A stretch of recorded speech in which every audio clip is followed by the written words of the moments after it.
Picture this. It's August 15th, 1945. The deadliest war in human history, World War II, is finally over. Or, well, that's what everyone thought. So let's dive into the incredible, almost forgotten story of the war's final dogfight, a battle fought hours after peace was declared.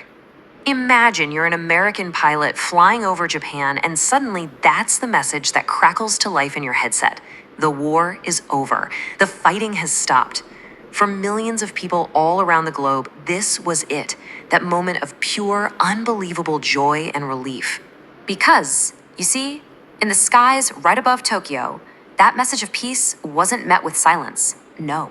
It was met with the roar of engines and the chatter of machine guns, in one last, tragic act of defiance. Okay, so let's set the scene. We're with an American squadron of Hellcats led by a guy named Lieutenant Howard Howdy Harrison. They're on a fighter sweep, and their target is the Atsugi airfield near Tokyo. They're closing in, they're getting ready to attack, and then that life-changing transmission comes through. So let's just walk through how this all went down. Early that morning, Harrison's squadron is beelining it for Tokyo. They've got the airfield in sight, they're about to dive, and then bam, the order hits the radio, return to base. You can just imagine the scene in those cockpits, right? Cheers, shouts of "we did it," and pilots just throwing their planes into victory rolls, celebrating the end of a long, brutal war. Now, here's the thing. As the Americans are down there celebrating, they're being watched from above by Japanese pilots. And for one man in particular, Japanese Navy Lieutenant Yutaka Morioka, this is not a moment for celebration at all. And this is where you see two completely different worlds colliding. On one side, you've got the American pilots. They're just overjoyed, relieved, victorious. But on the other side, you have Lieutenant Morioka. For him, the Emperor's command to stop fighting isn't relief, it's humiliation.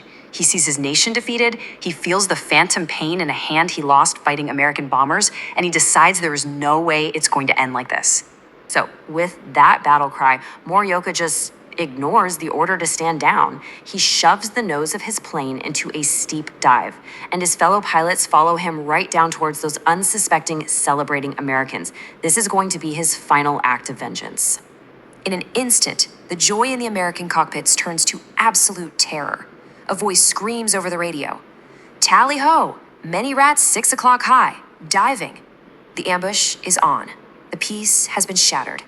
And you have to understand, they were in a terrible position. First off, the Japanese fighters had a 4,000-foot altitude advantage, which means they could dive with incredible speed. They were armed with these heavy 20mm cannons, and, most importantly, they were the ambushers, while the Americans were caught completely off guard, in the middle of a celebration. That was Harrison's furious realization. This wasn't a mistake. It wasn't a misunderstanding. This was a deliberate attack. In a split second, the mindset had to flip from "we're going home" to "we're fighting for our lives." Harrison immediately orders his men to dump their bombs and rockets and climb to meet the enemy.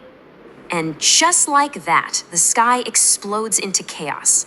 It's no longer about formations. It's a desperate scramble of one-on-one dogfights. Let's follow a few of these individual duels to see just how this fight for survival unfolded. So right away, Squadron Leader Harrison has a Japanese pilot locked on his tail. And what does he do? He does something with incredible nerve. He yanks back violently on the stick, basically slamming on the brakes and climbing. The Japanese fighter, who's going way too fast to react, just blows right past him, stalls out, and suddenly, he's the target. Harrison dives and just rips the enemy plane apart. A masterful move. But there is absolutely no time to celebrate. A desperate call comes from his wingman, a 22-year-old kid named Ensign Billy Hobbs. He's got a fighter glued to his six. Without even a moment's hesitation, Harrison slams his throttle forward and dives right back into the chaos to save him. Elsewhere in the sky, you've got Lieutenants Hansen and Proctor facing down 3 enemy planes, and this is where you really see their training kick in. Hansen nails the first one and damages the second, but now the third guy is on his tail, but Proctor, his wingman, is right there covering him, and he guns down that third attacker. I mean, perfect execution under unimaginable pressure. But skill and bravery, it can't guarantee survival. Another pair of American pilots, Lieutenants Soloff and Mondeberg, are under heavy fire. And then an explosion rocks the sky as Mondeberg's Hellcat is hit and just goes down in flames. The Americans have suffered their first loss of the day. Soloff's plane is also getting torn apart. His engine is sputtering, and that's when Proctor dives in to help, shouting this command over the radio. Proctor provides cover, which allows Saloff to limp his battered plane toward the ocean before it finally gives out, forcing him to bail into the water below, his fate totally uncertain. And now we come to the part of the story that takes its most tragic turn. As the fight is raging, Squadron Leader Harrison and his wingman Billy Hobbs, they try to escape the chaos, but they are not alone. It's Lieutenant Morioka, the man who started this whole thing, who comes bursting out of the sky. It's a perfect ambush. Harrison has absolutely no time to react as those heavy cannon rounds tear into his aircraft, shaking it violently. Those are Harrison's last words.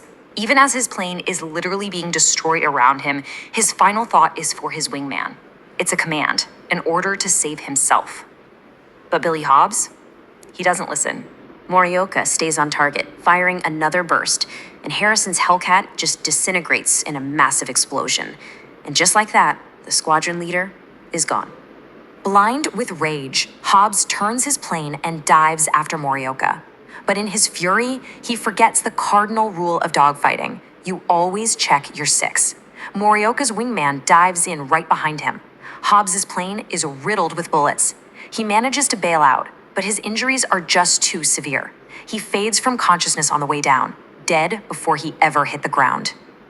The sky grows quiet. The Japanese fighters withdraw, and for the few remaining American pilots now scattered across the sky, a long, incredibly lonely flight back to their carrier, the USS Yorktown, begins. So, in the end, only 2 pilots, Lieutenants Hansen and Proctor, actually make it back. The final toll of this completely senseless battle: 9 Japanese aircraft were shot down, but 4 American pilots were killed on the very last day of the war. Years later, Lieutenant Morioka would try to justify his actions by claiming falsely that the Americans had fired first. And that's what we're left with, isn't it? This really sobering thought. A ceasefire can be declared over a radio, a surrender can be signed with a pen. But for the actual warriors still in the sky, the ones driven by duty and rage and honor, when does a war truly end? Thanks for watching. If you liked it, smash that like button, drop a comment, share with your crew, and subscribe. Hit the bell so you never miss a daily update. See you next time.